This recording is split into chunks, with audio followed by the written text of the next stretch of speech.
We are privileged to have two retail mavens as our guests today to talk about the ever-changing retail landscape, especially relative to the impact of the pandemic. They also happen to be great friends and active members of the North Dallas Chamber of Commerce. I'll introduce each of our featured guests, and then they will have a few minutes each to set the context for today's discussion. So first, let me introduce to you Vanessa Fernandez. Vanessa has spent the past 20 years with Nordstrom in Austin, Orlando, and most recently as the general manager of the high-performing North Park store. Hot off the presses, though, Vanessa has just transitioned into a new role as district manager for Texas and Oklahoma of the Nordstrom Rack stores. Vanessa is a graduate of Osmania University in India. Outside of work, Vanessa is passionate about mental health and diversity and inclusion, as evidenced by her serving in leadership roles on the boards of the National Alliance for Mental Health, or NAMI, and the Diversity and Inclusion Advisory Committee at UTD. Welcome, Vanessa. We appreciate you being here. Angie Freed is the general manager of the retail component of the Galleria Dallas and has been in multiple roles with the Galleria for 17 years, 11 of which as general manager. As we all know, the Galleria is huge, 1.9 million square feet, the third largest center in Texas. It's owned by a fund managed by UBS Realty Investors, and the Galleria was modeled after the iconic Galleria of Milan, Italy.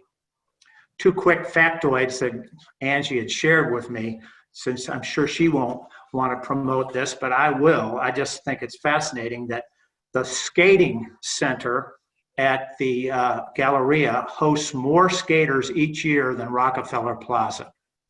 And it's also home to the country's tallest indoor Christmas tree every year, which I'm sure many of you have seen. Angie's a graduate of Oklahoma City University and has over 30 years of experience in the retail space.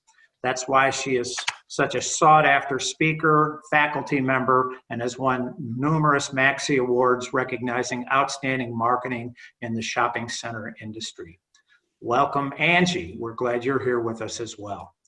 In alphabetical order, we're going to go ahead and start our conversation by having Vanessa kind of set the context for today, and then Angie will do the same. So Vanessa, why don't you go ahead and take it away?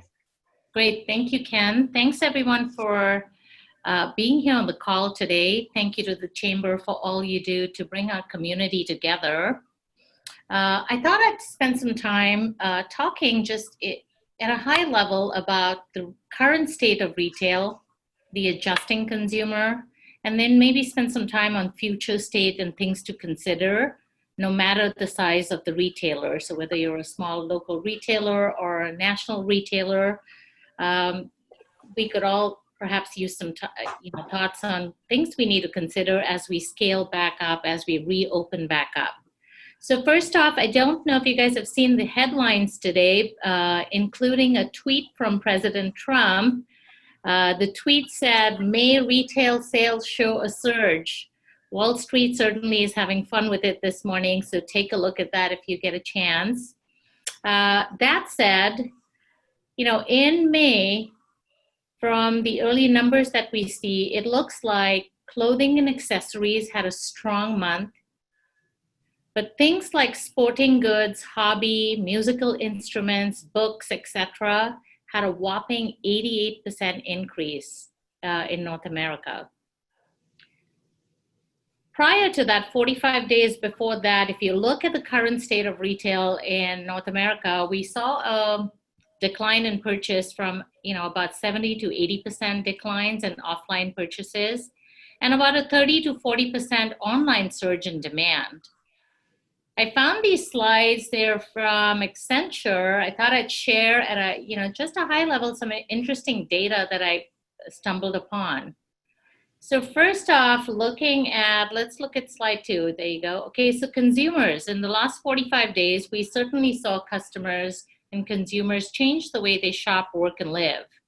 And in retail stores, as we tried to pivot from having a brick and mortar experience to serving customers through multi-channel, we saw a clear demand in things like work from home outfits, a demand for items to spruce up people's offices, active wear. That was a category that was hot right off the bat when we shut down our stores in March. And so the way consumers have changed the way they shop, work, and live certainly has changed demand in stores, for brick and mortar stores, as well as for what customers are shopping and clicking on online. If you go through the next slide, let's see, the adjusting consumer. So as we talk about the adjusting consumer in stores and as we reopen up our stores, which at Nordstrom, we chose to open up our stores in a phased market by market approach. Once we were, ready to open up in states like Texas, we didn't just go all in, let's open them up. We actually took a phased approach, keeping safety of our customers and employees in mind, learning from every opening and scaling it to the next market or next state. What we've seen is that customers, as you look at the slide, you see that customers are still, not always comfortable being in stores. Safety signaling matters, employee behavior matters. So everything from sneeze guards to what's at the door in terms of safety supplies to visible cleaning in common areas and spaces has made all the difference when making consumers feel safe in brick and mortar stores. Shopping centers, it's the same. If you visit the Galleria, if you visit North Park Center, they've done a beautiful job of visibly cleaning high touch points and common areas that certainly help consumers feel like they are coming into a safe and somewhat sterilized space. Next slide. How and what we buy. I thought I'd touch on this just a little bit. They say that you can form a good habit in about 21 days. Well, our customers, in the time that stores were closed, they've had about 45 days to build a new habit. So most customers, if they've taken the time to shop Instacart or shop a grocery app online, chances are they've now also transitioned to using apps like Nordstrom.com, NordstromRack.com, HauteLook.com, and have gotten comfortable with buying online. So it is possible that when stores open up and scale from 25% to 50% capacity to 75% capacity, it is possible that customers will continue to choose to shop online. I know that in my case, I live and breathe retail, but in most cases, I would not use online apps, for the simple fact that I couldn't remember my password. Now that I've had some time to, one, set and establish passwords, learn how to use apps, grocery shopping apps, I find myself now shopping different retail apps easier than I did before. So next slide. We're also seeing a pattern in customers making and keeping these factors in mind as they come back into the shopping space. Conscious consumption, they're looking to shop for brands that give back. Health and safety definitely is a priority. The love of locals, so local brands, we're seeing a high demand for, do you carry any of the local brands? And then shopping efficiently. One of the big things that we're proud of at Nordstrom is our curbside services and our convenience services. When we were shut, about 15 days or 30 days before we opened our stores back up, we had started to take returns curbside. So customers could drive up to one of our stores, drop off a return, we'd process it for them in the next 24 hours, and they'd get their money back. And so shopping efficiently certainly matters to customers, not just clicking online, but also the return process. The next slide speaks to just changing circumstances for better or worse and touches on behavioral change, and I'll let you process some of that information on your own. It's good stuff in there that you could perhaps process on your own. And then the last slide really talks to the huge shift to e-commerce, which I kind of touched on earlier. You know, it is expected that there will be a huge shift to consumers shopping online. If you think about the fact that Google was founded in 1998, and it's taken some consumers, a lot of time to really think about how to shop online. Well, that all changed in the last 45 days. Once customers were forced to think about how to buy online, return online, I think consumers were able to completely change the behavior and adopt new behavior. So this number that you see on the screen is no shocker. It's something that is expected in e-commerce. What we as retailers are trying to do, and at Nordstrom specifically, what we are trying to do is really accelerate our strategic plans, which included investing in our market strategy.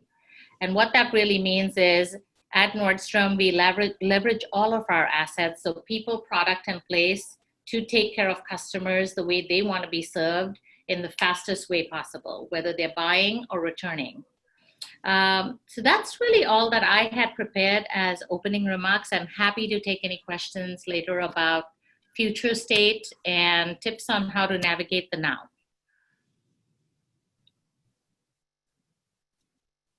Great, thank you, Vanessa. We'll look forward to some good feedback from the audience, as well as I have some questions for you as well. But let's go ahead and switch over to Angie and get her high-level perspectives on what's happening in her world and her thoughts as a context setter.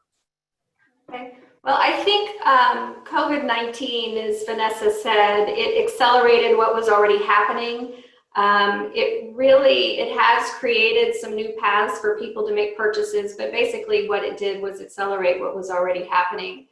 There's lots of reason for optimism for a retail space such as ours that is traditional brick and mortar.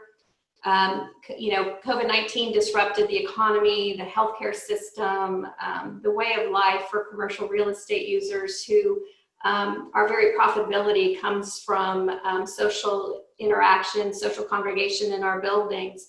And I think people will want to return to that.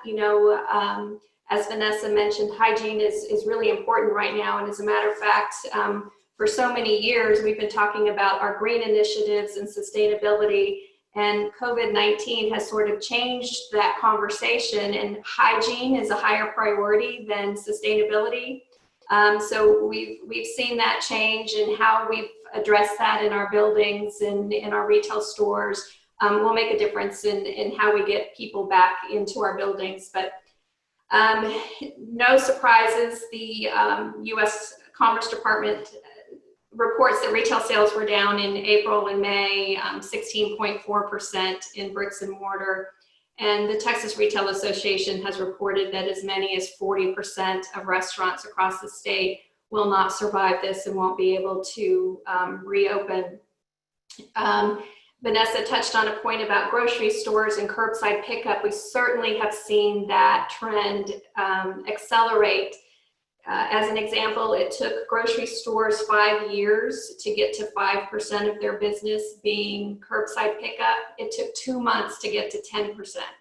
So 5 years to get to the first 5% and 2 months to get to the second 5%. And we're seeing that accelerate at a much more rapid pace. So as bricks and mortar and shopping centers, our curb, our retailers are also embracing curbside pickup. Nordstrom is a leader in this area, but our curb is becoming what we call our 50-yard line. It's some of the most important real estate in our building right now, because people want that contactless, interaction with the stores. And e-commerce, I think a lot of people, during the first 4 to 6 weeks of COVID-19 spent a lot of time on the internet and making purchases through Amazon, but quickly found that there were a lot of retailers who couldn't deliver for 3 weeks, sometimes up to 6 weeks. I tried to buy something and they couldn't get it to me until September. So I think people will tire of that very quickly, and you'll see them relying more on bricks and mortar, similarly to how they did prior to COVID-19. But clearly, bricks and mortar was already in a battle with e-commerce before COVID-19 happened. We are encouraged by what we're seeing in the economy. Household balance sheets look much better than they did in 2008, as an example, when that recession happened. The Fed responded much more quickly to this crisis than they did in 2008. In 2008, it took 80 weeks for relief to get to households, and it took 8 weeks to get relief to households with the CARES Act. And so much quicker response from the Fed. So how we respond to that, I know we're going to get into these things, but how we respond to that and how we respond to how consumers are changing and making them feel safe in our building is without a doubt our top priority. Great. Thank you, Angie. Appreciate that perspective as well. Speaking of the Fed, I just have to throw in a plug here, but at 11 a.m. on Monday, we'll be hosting Rob Kaplan, the president of the Dallas Fed, for an event much like this. But he'll never hold a candle to Vanessa Fernandez and Angie Freed, though, I'm sure. So in any event, so thank you for setting the context for a discussion today. Let's talk a little bit more specifically about what each of you are doing in your respective worlds to, as Vanessa clearly points out, to pivot. How are you pivoting to accommodate specifically and within a specific a department store and within a large mall? Tell us a little bit about that. Vanessa, do you want to go ahead and start? Sure. When we first shut down stores, we were able to quickly pivot and transform our brick and mortar spaces into fulfillment centers. So to Angie's point on lag time from the time a customer clicks to the time we ship, we were seeing a lag time with some of our competitors. And so transforming our spaces, our physical spaces into fulfillment centers definitely helped us get the product to the customer faster. So we worked on click to ship time. Now, post-opening, we've had to pivot and really think about, again, Angie touched on this, cleaning first, then selling, and then third, filling the order. So that whole market strategy of using our resources within every market. So if this product, let's say, sitting at the Galleria, we try to get it to our customer that needs it at North Park within 3 to 5 business days or faster, in some cases on the same day, by using product that is available in the market. So that's an example of how we're pivoting. It's no longer just about waiting for the foot traffic or working on driving trips to the mall. Or to our online channel. It's taking care of the entire traffic, whether they're clicking online or coming into a store or calling in. No matter what channel they're coming to us from, we're thinking about how do we take care of it using our entire resource group of employees. Great. Angie, do you want to supplement that? Yes, I cannot stress enough how important hygiene is and making the customer feel safe in the building. Masks have become very controversial. When COVID-19 first started, there was conflicting reports about whether masks were helpful or not. And we've seen that completely do a 180, and most health officials are now recommending masks. So while we don't require them in the building, we strongly encourage them. We hand them out at our entrances and make sure that they're provided to the customer. We make sure that when the customer's in the building, they see people cleaning. And we took it a step further. Though we were allowed to reopen on May 1st, we wanted to make sure that we did everything possible to make sure that our building was as clean as possible and that we were following CDC guidelines. But something that I'd never heard of and didn't ever know existed, we hired an industrial hygienist to come in and monitor us and look at how we clean the building and make recommendations and make sure we've had proper dwell time for the disinfecting chemicals that we were using. So this has become a top priority. It wasn't even on our radar 3 months ago, and now it's our top priority. So hygiene, hygiene, hygiene. Wow, what a transformation. It's amazing. It really is. So when you look out into the future, what do you see as the value proposition for bricks and mortar retail? What is it that you're going to be selling? Services. So, what used to be, when customers would come to a mall, it would be for convenience services. Today, it's about going in for necessity. So they're not always going in to browse. Before, you'd go to a mall to browse. Today, you're going in to shop. So browsing has evolved into shopping. Convenience has become necessity, so essentials. When they do come into stores in the future or go to our sites, it'll be about experiences. It'll be about essential things like, I need my makeup today. I need my bra fitting today. I need some shoe shine done and I need it done today. Or can I pick it up curbside, or can I drop it off curbside? So it'll be about services, it'll be about essentials, and it'll be about experiences, whether it's in stores or whether it's online on our sites. And I'll take that, bringing out my crystal ball, I'll take that a step further. And I see bricks and mortar becoming more fulfillment centers, a way for the retailer to get the product to the customer even quicker.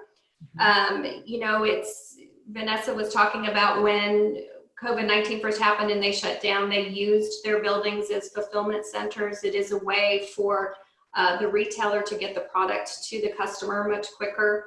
But I think that as this evolves and people are even more conscious about being in environments that they feel aren't going to be a threat to them and their health, that we are going to see more of curbside pickup.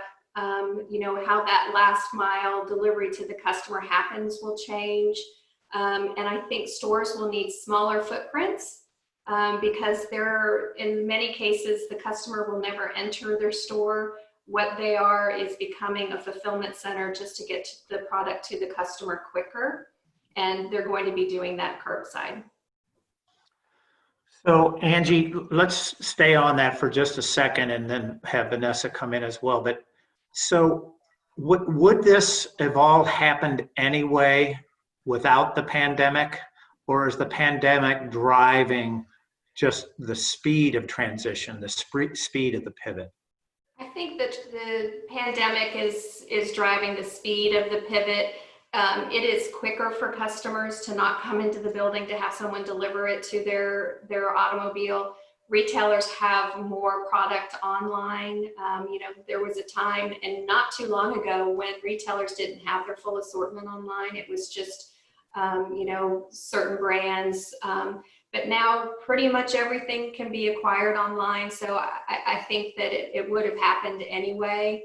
It's just one more channel and in a different way that to get that product into the consumer's hands.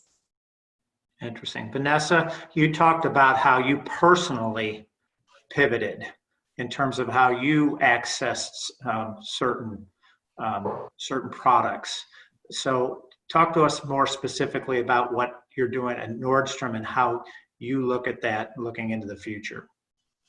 Absolutely. So, as a store manager in a brick and mortar store, while we had at Nordstrom, and most retailers have a digital presence, and we were all probably filling orders, what I had to really think about was how do we get production up? Not just selling and the high touch services or the low touch services that we offered in the front of the house to customers. It was about how do we get a lean production system going in a building to get those packages out? And how do you get the workforce to think differently? While we were closed and now as we have reopened, we've had to train our employees to really embrace their own digital presence. So our top producers, for example, need to think about, how do I sell to a customer using technology, whether it's texting or our internal apps that we have to where we can link things to our website and sell to customers. So teaching our entire workforce how to embrace change and how to look at all channels as one pie of the business, and to get them to see the why behind what we're doing and the benefit to themselves and the customer. That was one of the big things that we had to really scale and work on pretty quickly. Has that changed, and Angie, jump in here too, but has that changed how the hiring practices as well? Who you're hiring and what your skills you're looking for? Yeah, as we started to open up stores, we certainly wanted our best performers back in. I mean, people do shop with people. Yes, people shop online, but we had to, all retailers, all companies need to take care of their employees while they're furloughed, while they're out. But as we started to scale back, open up, we really had to think about, who do we bring back in? How do we continue to keep in touch with the customer? A lot of our employees actually kept in touch with customers while we were shut. Now that they're back in stores, we're not hiring, but as we bring back employees, we certainly are thinking about, can they flex to both? Can they flex and take care of the customer that's standing in front of you and take care of the customer that's at home clicking on our website? I've seen examples of it beyond Nordstrom. I'll tell you, I was at school this weekend buying my son a car. Their service on selling a car was just seamless. I happened to we looked at 3 different cars at 3 different Sewell locations, with one of their top sellers leading the experience. But the cars were brought to us at one location so that we could make the choice. So they were sharing inventory and gave us a high-touch experience while making us feel safe. At no point did I have to get into a car with 3 different salespeople. The car was sanitized. So I'm seeing examples of pivoting and learning in almost every sector in retail. Wow. I hope I answered your question there. Yeah. Angie, anything you want to add there? Number one, we didn't furlough our employees. All of our employees stayed employees through the time that the shopping center was closed. But something that I really want to point out that's very important to us, because as a shopping center, we're a little bit different in that we aren't selling anything directly to the ultimate consumer. Our customer is also the retailer. And so we're clearly in conversations with all of our retailers who've struggled through this period. And I don't think there's anybody who isn't already aware that retailers are asking for rent relief from their landlords and that type of thing. So the conversations are different that our employees are having, but I can't say that we're necessarily changing the skill sets that we're looking for in our employees just because of the way we don't interface with the ultimate consumer the same way. Great. Well, thank you. I've got one more question, then we'll turn it over to the questions that are being issued in the chat. But let's get a little bit even more contemporary. With the protests that began post Memorial Day, obviously both of your malls were the mall that Nordstrom sits in and the Galleria were impacted by that. So talk to us a little bit about the actions you took to deal with the threat of protests, and then how's that changed your emergency preparedness plans for the future? Well, Angie did a beautiful job communicating with us. Our business, my peer at the Dallas Galleria worked very closely with Angie.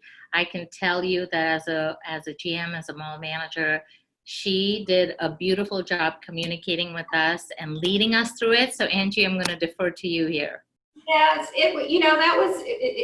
It was a difficult thing. We were getting intel from the Fusion Center, from DPD. We also have an intel service that we subscribe to that monitors social media, that lets us know when there are threats out there.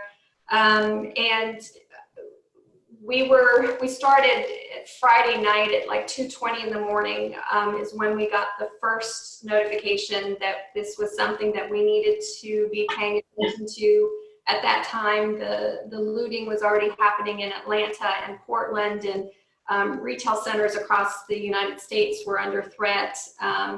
And Galleria and also North Park started to be mentioned in those social media posts at that time. So we opened our building on Saturday anticipating that we would have a regular day, but be on heightened alert, and this is Saturday, May 30th, be on heightened alert for any activity for what at that point we thought might be protests.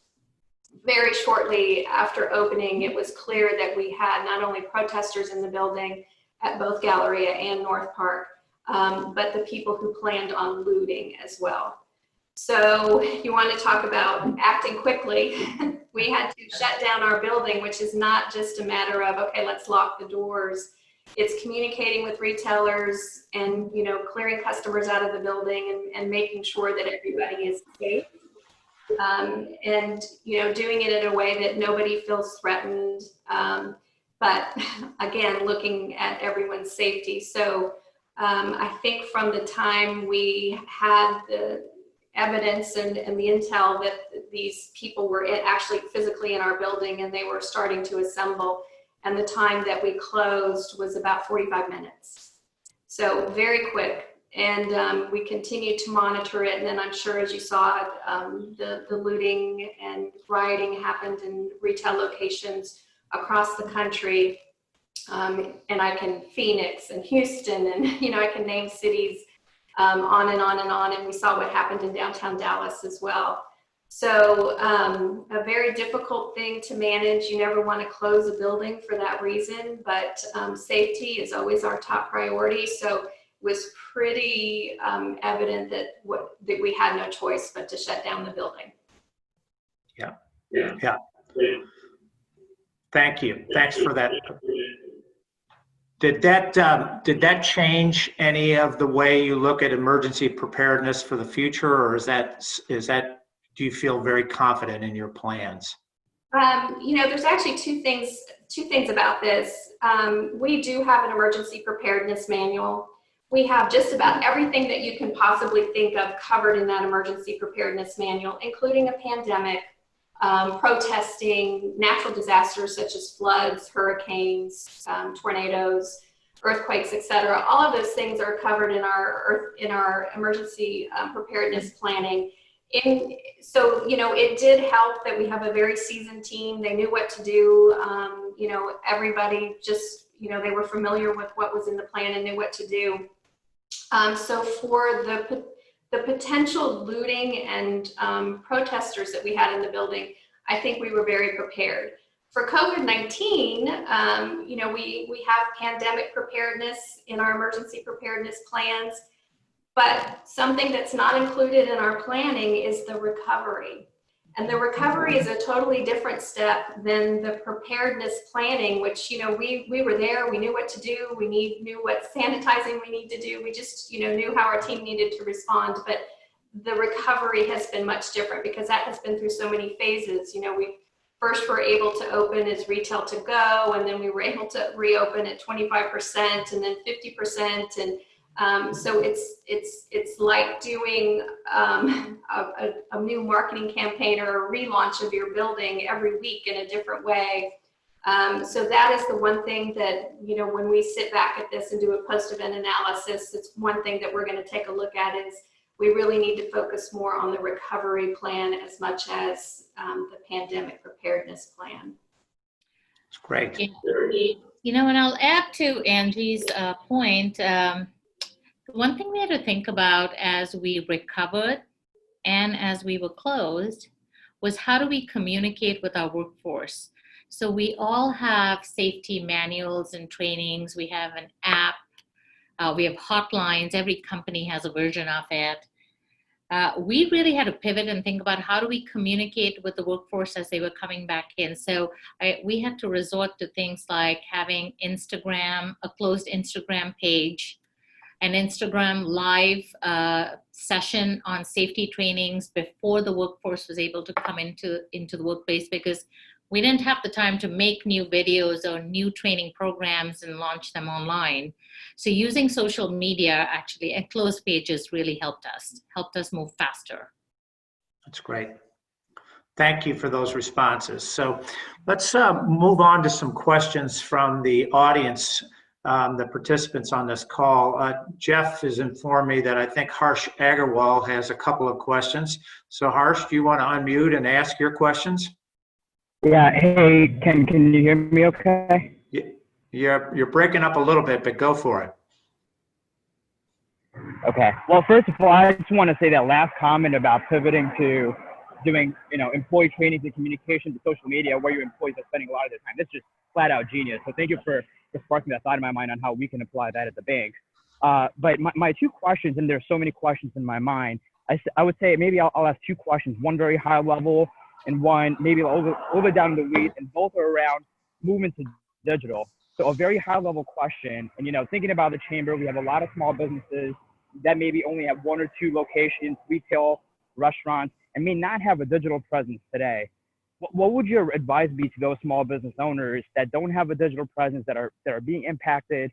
Do they have any other option today to pivot to, or migrating towards digital is the way to go? Yeah, so not every retailer has multiple locations, like you said. So the one thing I'd say is invest in your people. You need your people to bring back your customers, to engage with your customers in the most authentic way you possibly can. Simply checking on them, checking on their families, communicating with them as often as possible.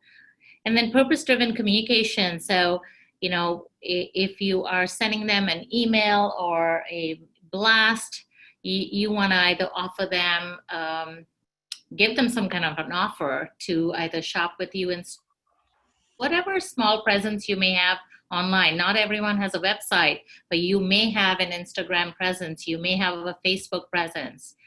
And then last but not the least, I'd say, as you are, I have a note here and it just slipped my mind, but I'll come back to it. Angie, do you have anything to add? I don't. The only thing that I would add is that I don't know why any, small retailer wouldn't have a social media presence. It's really inexpensive to build an Instagram or a Facebook or, do Twitter.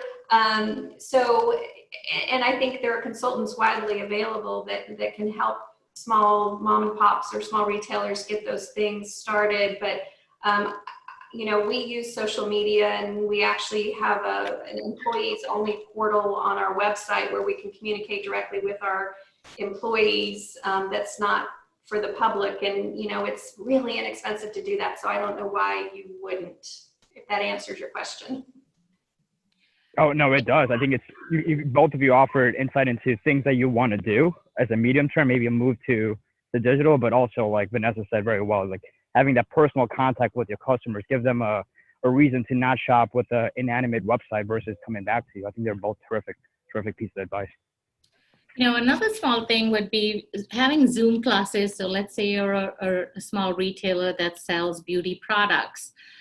We've had a couple of our department heads host little Zoom classes for their customers on how to apply makeup or how to. So do it at home, DIY, or how to kind of classes that ultimately will drive a trip into your physical location. And then the last thing I wanted to add was returns. Every retailer takes returns. If you make that easy, if you talk about, come on in, we'll take your return, that ultimately drives the trips. This past weekend at North Park, we actually had about 80 customers come in to get items altered. Now I realize that's a big retailer, but alterations, it's a service that drives trips to the store. So find that service and drive that trip. That's great. And that's a perfect comment to my more kind of down in the weeds question. I think there are a lot of statistics out there around this, but I'm curious if from your both of your personal businesses, if you have any insight into what's the profitability on an online purchase versus an in-store purchase, more also around the returns where, from my personal experience, I find myself returning a lot of the items that I buy online because it's easy to do and it doesn't cost me anything, not a lot of hassle, a lot more often than in-store purchases where, I go check it out. It's more of a personal purchase that I've bought, I have more confidence in. So is that, do you have any insight if there's a big difference between the two, and how are your organizations adapting to making sure profitability stays intact with the changing demographics? Well, it's a matter of numbers. So I don't have any numbers that I can share or that come to mind right now, but I can tell you that when you do shop with us online, number one, when you're shopping online with the retailer, we're not paying out, commission. And so that does bring down the overall cost of that order. And then, while you do return, most online shoppers return items to stores. At the end of the day, we view it as driving trips. So every time you have to return an item to a store, you're likely to either go to our website or come into one of our physical locations, and ultimately that ends up paying off. So it does get offset by the number of trips that you make to any one of our channels. And at Galleria, we don't really do commerce online. Our inventory is space, it's square footage. But I can tell you that we work with some digitally native brands and have a service called Happy Returns. We have it turned off right now until we figure out how to do it contactless. But we actually take returns from approximately 17 digitally native brands, such as Everlane, where if you make a purchase online because they don't have a bricks and mortar presence, you can return it to the Galleria.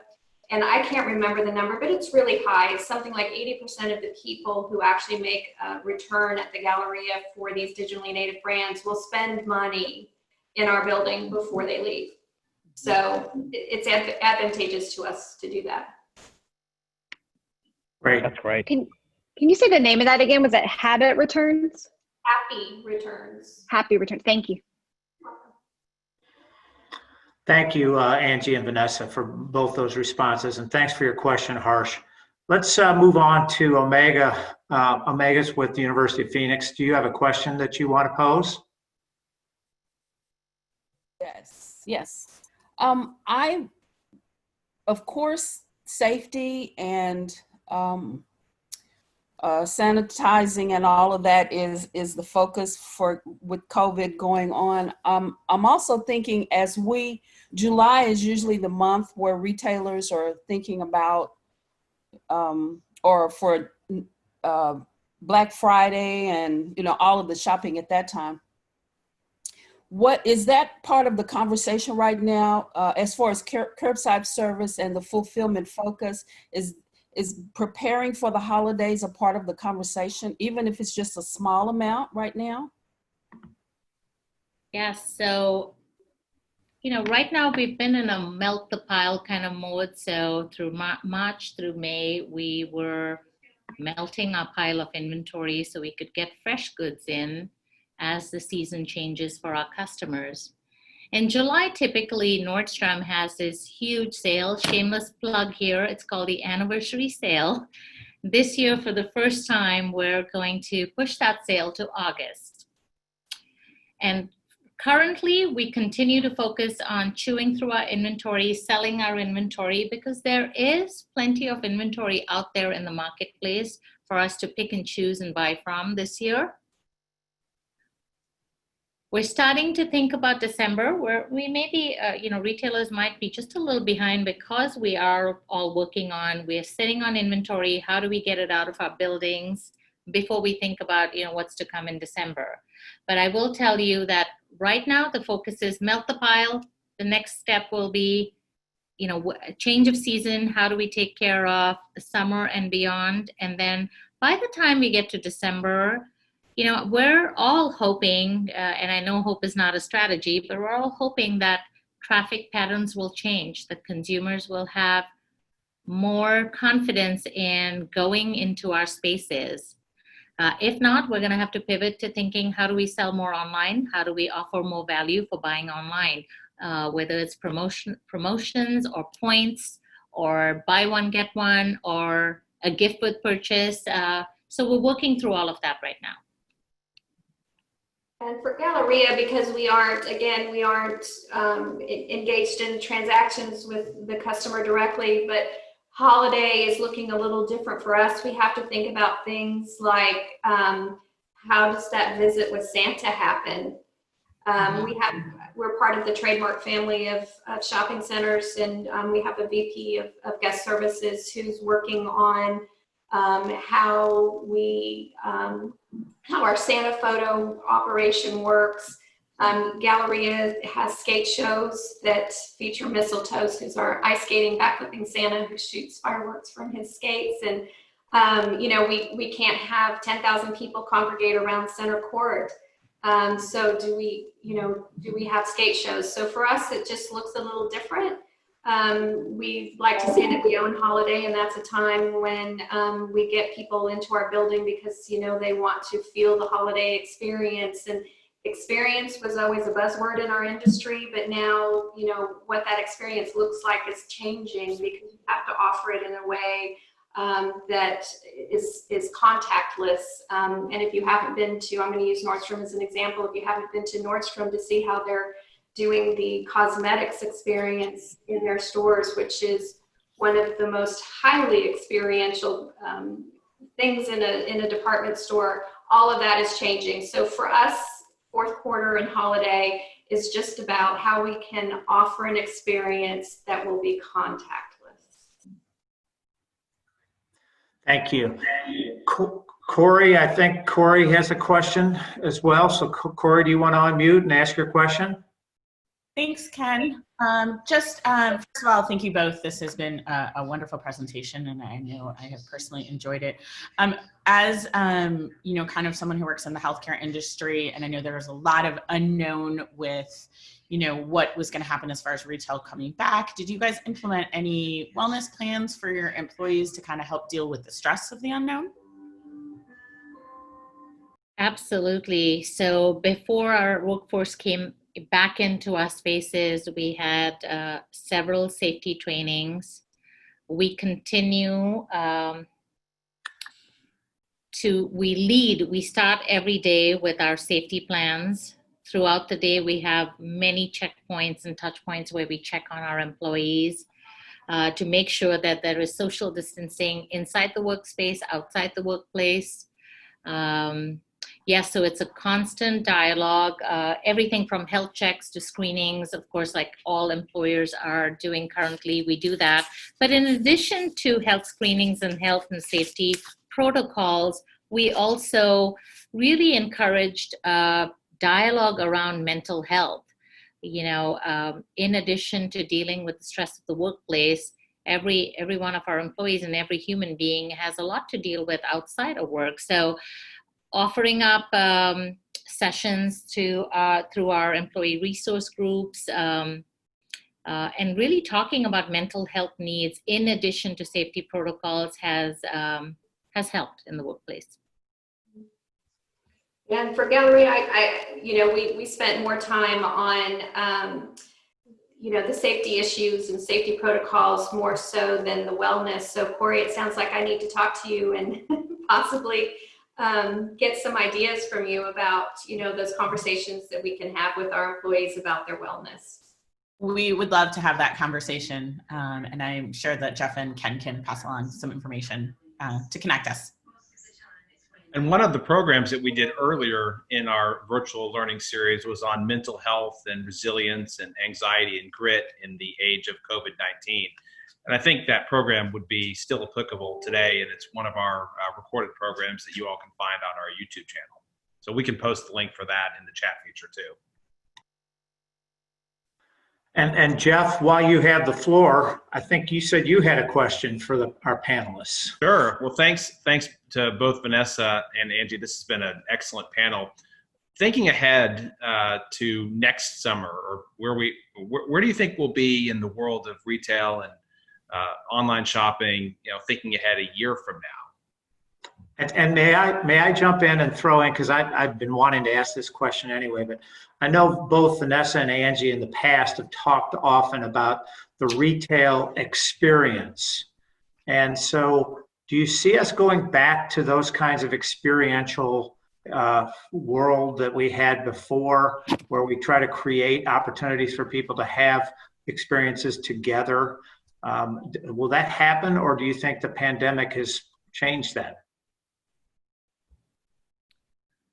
I think for us, it's funny that this came up. We just hired a VP of experience who is, tasked and challenged with developing programming and things that we can do to engage the consumer while still allowing for social distancing.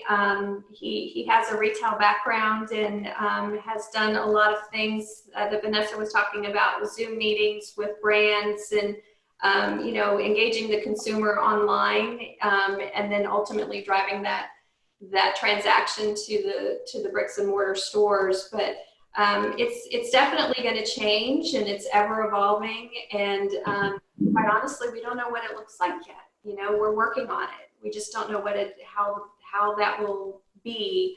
I think that we're going to have social distancing, and consumers are going to be cautious about being in close proximity with people for quite some time. I don't see this going away in 5 months or 9 months. I think it's changed people's psyche.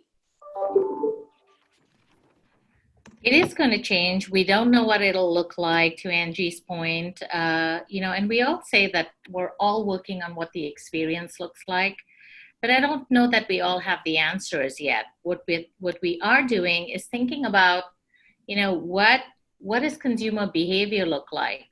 What do people value? When you think about why did Uber disrupt taxis, Uber disrupted the taxi experience because the taxi experience was not the best. And so when we think about malls, we've got to think about, what does that word experience really mean? What does it mean to teenagers? Teenagers no longer hang out in a mall. They hang out online while they're playing a game together. So do we have more digital experiences? Do we have more lounges that allow for digital experiences?